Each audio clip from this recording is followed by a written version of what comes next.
Monsieur le Président de l'Assemblée nationale, chers collègues députés à l'Assemblée nationale,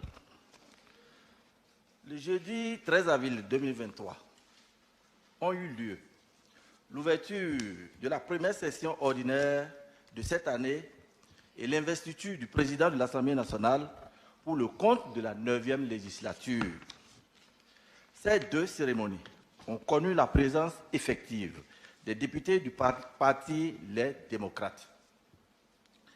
Dans son adresse, le président de l'Assemblée nationale a fait la promesse de diriger cette législature de transition avec équité, en impliquant toutes les sensibilités politiques.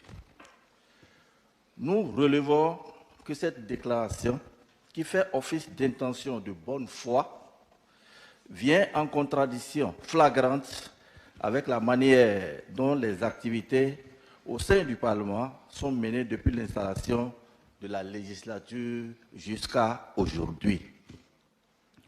Le constat est clair que depuis l'installation de la 9e législature, tout est mis en branle pour clochardiser la seule et unique minorité parlementaire que représentent les élus du Parti Les Démocrates.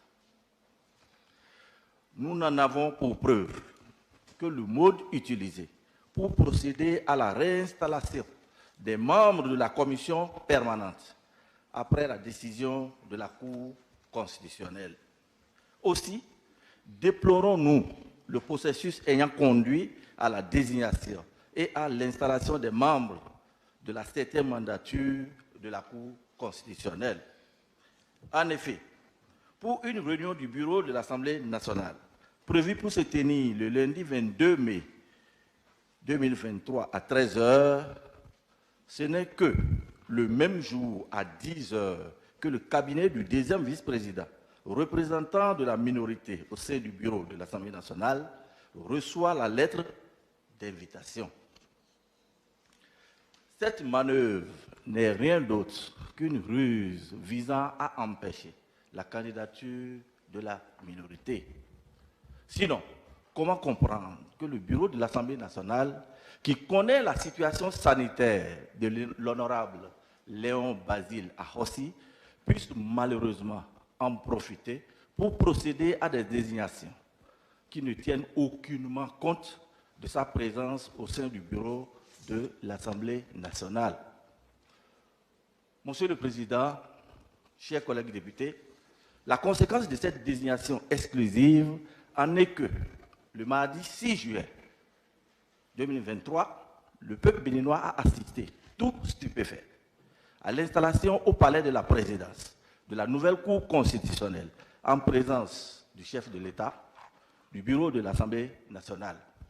Cette installation a eu lieu malgré la vive protestation levée par le Parti des démocrates à travers son point de presse organisé le vendredi 26 mai 2023 à Cotonou relativement à la supposée désignation des nouveaux membres de la Cour constitutionnelle.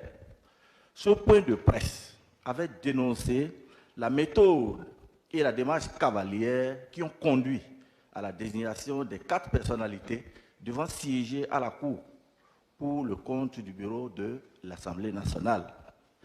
Cette situation consacre l'exclusion pure et simple du Parti Les Démocrates et de l'opposition tout entière à la désignation des 4 membres de la Cour constitutionnelle représentant l'Assemblée nationale et par conséquent la Cour constitutionnelle 7e mandature. Or, la Cour constitutionnelle est l'institution juridictionnelle de régulation, de fonctionnement des pouvoirs publics, de contrôle de constitutionnalité des textes juridiques, de protection des droits de l'homme et des libertés publiques et aussi chargée de la gestion des contentieux électoraux en matière d'élections présidentielles et législatives. Dans ce contexte, la Cour constitutionnelle apparaît comme un maillon indispensable dans un état de droit et de démocratie.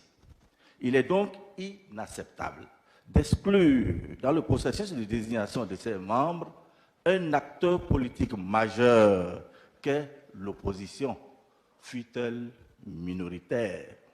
C'est pourquoi les arbitres ou juges de l'institution, encore appelés sages, doivent provenir des milieux professionnels donnés, pouvant leur garantir une certaine indépendance vis-à-vis des pouvoirs publics. Également, le choix de nos représentants dans les parlements régionaux et autres institutions de l'État n'a-t-il pas dérogé à l'appétit glouton de nos camarades de la majorité? Il faut toujours retourner à la manipulation, à la faveur de la majorité mécanique, pour dire le contraire de ce qu'on a soutenu la veille, l'essentiel étant d'obtenir ce qu'on désire, notamment les postes. Merci. Toute cette cavalerie politique conduit à un cadre institutionnel que, si rien n'est fait, mènera inexorablement notre pays, le Bénin, à des élections générales de 2026 non transparentes et sans crédibilité. Les caractéristiques de ce cadre institutionnel sont les suivantes. La Cour constitutionnelle, contrôlée à 100% par le président Patrice Talon et ses deux partis siamois. La Sénat, contrôlée à 100% par le président Patrice Talon et ses deux partis siamois. L'ANIP, l'organe chargé de la confection de la liste électorale, est également contrôlé à 100% par le président Patrice Talon. Je vous rappelle qu'à la tête de cette agence est nommé un Rwandais à des fins que nous ignorons jusqu'à maintenant. À y voir de plus près, ce cadre institutionnel viole le protocole additionnel de la CEDEAO sur la démocratie et la bonne gouvernance, qui dispose en son article 3, je cite, « Les organes chargés des élections doivent être indépendants et ou neutres et avoir la confiance des acteurs et protagonistes de la vie politique. En cas de nécessité, une concertation appropriée doit déterminer la nature et la forme des dits organes.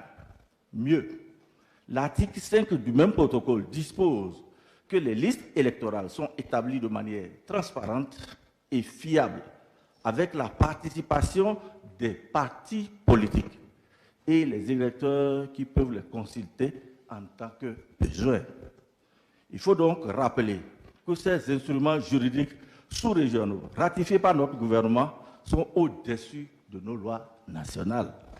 Au regard de tout ce qui précède, on peut affirmer, sans risque de nous tromper, que toutes les réformes opérées ayant conduit à la mise en place du cadre institutionnel, notamment la Cour constitutionnelle, la Sénat, l'ANIP, pour le compte des élections générales de 2026, sont des manœuvres dolosives. Parce que, contraire au protocole de la CEDEAO, qui oblige les États membres à instituer des organes paritaires chargés de la gestion des élections.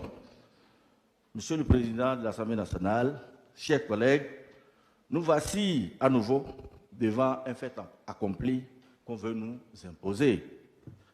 Nous voici en présence de nouvelles velléités de hold-up électoral. Le principe est notamment connu. Seul le peuple souverain, et c'est à lui de désigner par voie des urnes ses dirigeants et ou ses représentants. Vu le cadre institutionnel tel que présenté, nous voulons du haut de cette tribune prendre à témoin le peuple béninois et la communauté internationale de ce que, bien que représenté par 28 députés à l'Assemblée nationale, le Parti Les Démocrates a été exclu du processus de désignation des 4 personnalités devant siéger à l'Assemblée nationale.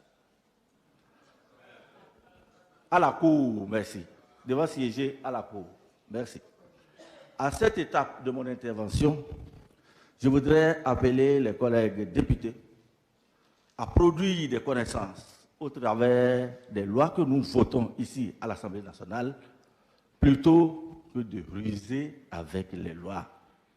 Les productions sont utiles aussi bien pour les générations actuelles que pour celles à venir. Par contre, la ruse ne peut générer que des situations controversées, voire conflictuelles, aussi bien pour maintenant que pour l'avenir. Selon Jean Cocteau, il ne faut pas confondre la vérité avec l'opinion de la majorité. La vérité est unique. Il vaut mieux la rechercher pour avancer plutôt que de chercher à la contourner et faire du surplace. Monsieur le Président, chers collègues, aucune démocratie moderne ne fonctionne sur la base du système de la jungle, c'est-à-dire la loi du talion, tout pour moi, rien pour les autres.